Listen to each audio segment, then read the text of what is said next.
बहुत समय पहले जावा नाम का साम्राज्य हुआ करता था। वहाँ एक ब्राह्मण रहते थे।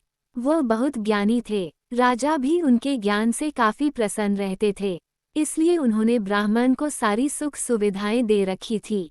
कुछ समय बाद ब्राह्मण ने एक खूबसूरत कन्या के साथ शादी कर ली। विवाह के कुछ समय बाद उन्हें एक बेटा हुआ, जिसका नाम मानिक रखा गया। ब्राह्मण का बेटा मानिक जैसे जैसे बड़ा होता गया, उसकी भी बुद्धि अपने पिता के जैसे बढ़ती चली गई। मानिक के ज्ञान से राजा भी काफी प्रसन्न रहते थे।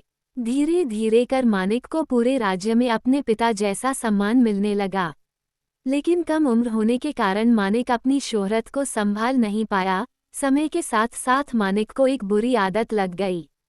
वह दिन रात जुआ खेलने लगा, लेकिन इस खेल में वो ऊंची बोली लगाने के बावजूद भी हार जाता था।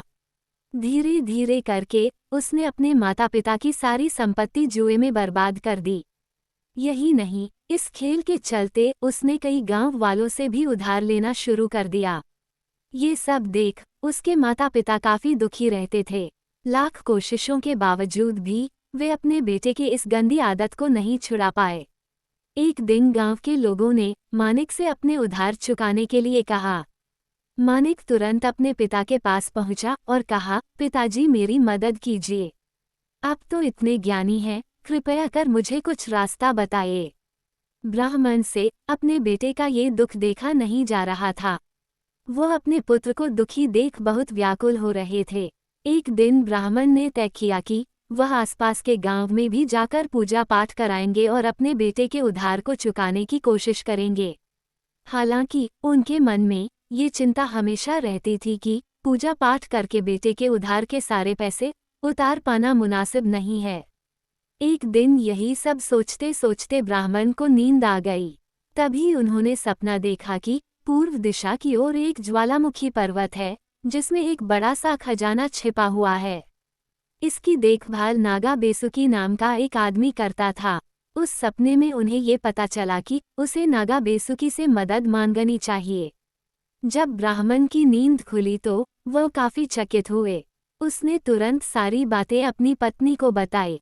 पति की बात सुनकर उसकी पत्नी ने कहा कि एक बार हमें इस बारे में पता करना चाहिए, शायद हमें सच में मदद मिल जाए। उसने कहा, चलिए हम दोनों साथ चलते हैं। आखिरकार हमारे लाड प्यार ने ही मानिक को बिगाड़ा है। ब्राह्मण अपनी पत्नी की बात से राजी हो गया। अगली सुबह दोनों उस पर्वत की ओर जाने के लिए निकल पड़े।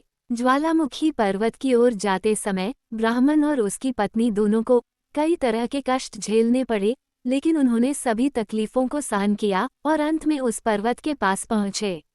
वहां पहुंचकर ब्राह्मण ने मंत्र पढ़ते हुए घंटी बजानी शुरू कर दी। तभी वहां नागा बेसुकी नामक व्यक्ति उपस्थित हुआ। ब्राह्मण और उसकी पत्नी ने झुककर नागा बेसुकी को प्रणाम किया और अपनी परेशानी बताई। नागा बेसुकी शांत होकर उनकी बातें सुन रहा था। उसे पता था कि ब्राह्मण बहुत ज्ञानी और भगवान के बहुत बड़े भक्त हैं। वह अपने पुत्र के कारण काफी कष्ट में है, इसलिए नागा बेसुकी ने उनकी मदद के लिए अपने शरीर का एक हिस्सा झाड़ा, जिससे ढेर सारा धन और सिक्कों की बरसात होने लगी। इसके बाद नागा बेसुकी ने कहा, हे ब्राह्मण, आप अपनी जरूरत के हिसाब से धन ले जाएं। इतना कहते ही नागा बेसुकी वहां से गायब हो गए। इसके बाद ब्राह्मण और उसकी पत्नी ने अपनी जरूरत के हिसाब से धन बटोरा और नागा बेसुकी को धन्यवाद कहकर वहां से चले गए। इधर अपने घर पर माता पिता को न पाकर मानिक बहुत चिंतित हो रहा था। दरअसल आधी रात को कभी भी उसके माता पिता घर से बाहर नहीं जाते थे। उसे डर था कि उसके माता पिता उसके कारण किसी मुसीबत में न फंस गए हो, क्योंकि उन्होंने उसे वचन दिया था कि जब तक वे उसके उधार चुकाने के लिए कोई व्यवस्था न कर ले वह घर नहीं लौटेंगे। तभी अचानक दरवाजे पर खटखट की आवाज सुनाई दी। मानिक दौड़कर दरवाजा खोलने पहुंचा। उसने देखा कि उसके माता पिता लौट आए थे। ये देख वो बहुत खुश हुआ। उसने तुरंत उनसे पूछा कि वे कहाँ गए थे, लेकिन उन्होंने मानिक के प्रश्न को टाल दिया और उससे दूसरी बात करने लगे। अगली सुबह उन्होंने मानिक को ढेर सारा धन दिया और कर्ज चुकाने के लिए कहा। अपने माता पिता के पास इतना सारा धन देखकर मानिक को काफी आश्चर्य हुआ। उसने उनसे पूछा कि इतना सारा धन कहाँ से आया, लेकिन उन्होंने उसे कुछ नहीं बताया। अंत में मानिक को अपनी गलती का एहसास हुआ और उसने अपने माता पिता से माफ़ी मांगी और उन्हें वचन दिया कि वह अब दोबारा ऐसी गलती कभी नहीं करेगा। इसके साथ ही वह अपने पिता के साथ पूजा पाठ में जुट गया।